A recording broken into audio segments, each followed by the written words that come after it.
Hello everyone, आप सभी दोस्तों का स्वागत है। इस वीडियो में हम लोग देखने वाले एक much awaited IPO OYO IPO के बारे में बात करें तो इस आईपीओ के बारे में लेटेस्ट जो अपडेट निकल कर आ रही है उस अपडेट के अकॉर्डिंग किस तरीके से कैसी आप लोग की अपनी तैयारी पहले से करके रखनी चाहिए उनके बारे में इस वीडियो में डिटेल्स में बात करने वाले हैं। सो वीडियो को अंत तक देखिएगा और ऐसे ही daily IPO grey market premium से जुड़ी अपडेट के लिए चैनल को सब्सक्राइब कर लीजिए। साथ ही कमेंट्स में टेलीग्राम ग्रुप का लिंक दिया गया, वहाँ भी जुड़ सकते हो टाइम पे अपडेट के लिए।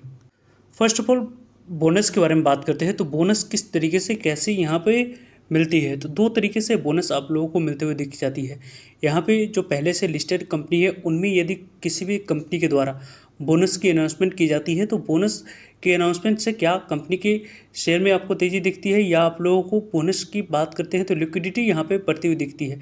यानी कि जो भी कंपनी के शेयर आप लोगों को पहले 100 थी, यदि 1:1 के रेशियो में यहाँ पे शेयर की अनाउंसमेंट की गई है तो वो वहाँ पे आपको 200 हो जाएगी। आपके पास एक शेयर थे तो कन्वर्ट होकर 2 हो जाएगी, लेकिन इन्वेस्टेड अमाउंट 100 थे वो यहाँ पे 100 ही रहेगी। और यहाँ पे जो 2 शेयर आएगी आपके पोर्टफोलियो में वो 50-50 रुपये की होते हुए दिख जाएगी। तो इस तरीके से ऐसी यहाँ बोनस की अनाउंसमेंट होती है लिस्टेड मार्केट में।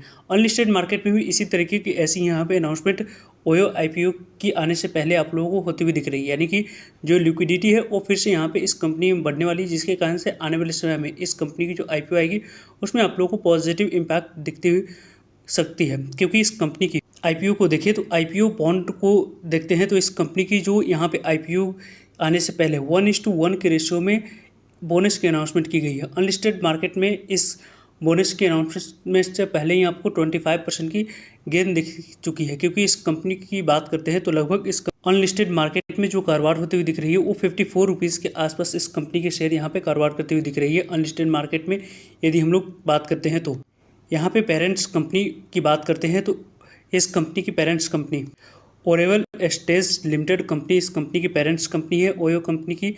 और इस कंपनी के बारे में बात करते हैं तो इस कंपनी की आईपीओ की अनाउंसमेंट 1:1 रेशियो में की गई है। और इस अनाउंसमेंट की बात करते हैं तो जो यहाँ पे इस कंपनी के रजिस्टर्ड मेंबर्स है और जिनके पास इस कंपनी के शेयर है 13 सितंबर तक वही एलिजिबल है आपको बोनस के लिए। यदि अनलिस्टेड मार्केट में यदि आप कारोबार करते हैं तो वहाँ पे आप लोगों को इस तरीके से ऐसी यहाँ पे रिकॉर्ड डेट दी गई 13 सितंबर से पहले कंपनी के शेयर होंगे उन्हें इस कंपनी की बोनस की जो अनाउंसमेंट की गई उनकी यहाँ पे बेनिफिट आने वाले समय में मिलने वाली है। जो यहाँ पे बोनस की अनाउंसमेंट की एग्जिस्टिंग यहाँ पे शेयर होल्डर्स को आने वाले समय में मिलेगी।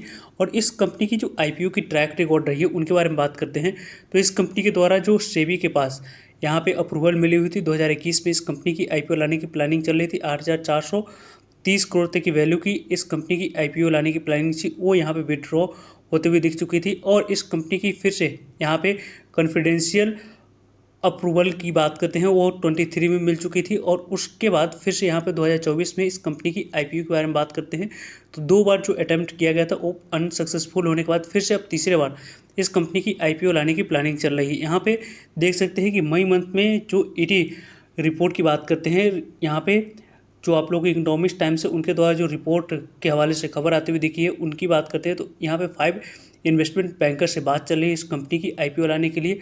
और इस कंपनी की जो आईपीओ आएगी उसमें आप लोगों को आने वाले समय में जो इंपॉर्टेंट फैक्टर रोल प्ले करने वाली है उससे पहले यहाँ पे बोनस की अनाउंसमेंट हो चुकी है। अब आने वाले समय में इस कंपनी की जो वैल्यूएशन है किस तरीके से कैसे सेट करी जाती है, क्योंकि इस कंपनी ने हाल ही में यहाँ पे जो फाइनेंशियल हेल्थ की बात करते हैं वहाँ पे कंपनी ने प्रॉफिटेबिलिटी रिपोर्ट करी है, जिसके कारण से इस कंपनी की आईपीओ में थोड़ी सी आप लोगों को पॉजिटिविटी दिखेगी। और साथ साथ इस कंपनी के प्रमोटर्स के बारे में बात करते हैं तो उनकी भी यहाँ पे थोड़ी सी आप लोग को ब्रांड वैल्यू दिख रही है, उनकी भी इम्पैक्ट इस कंपनी पे दिखेगी। तो इस कंपनी की आईपीओ आने से पहले ही इस कंपनी की स्टडी आप लोगों को पहले से करनी चाहिए और प्रत्येक मेंबर्स के डीमैट अकाउंट ओपन करवा के रखनी चाहिए। यदि आप लोगों को स्टडी और कन्विक्शन और कंपनी की वैल्यूएशन अच्छी रखी जाती है तो वहाँ पर आप लोगों को अप्लाई करके यहाँ पे अलॉटमेंट चांस को बढ़ा सकते हैं। वैसे इस कंपनी की जो आईपीओ आएगी उस समय इस कंपनी की जो डीआरसी फाइल होगी उसके बारे में आप लोगों को अपडेट मिल जाएगी। वैसे इस कंपनी की अनऑफिशियल मार्केट में या आप लोग इस कंपनी के एम्प्लॉय हैं या आप लोग यहाँ पे पहले से इस कंपनी के शेयर को बाइंग करके रखें हैं तो क्या आप लोगों को एलिजिबल है या नहीं कमेंट्स करके बता सकते हो। मिलते हैं एक नई इन्फॉर्मेटिव वीडियो में, तब तक के लिए जय हिंद जय भारत।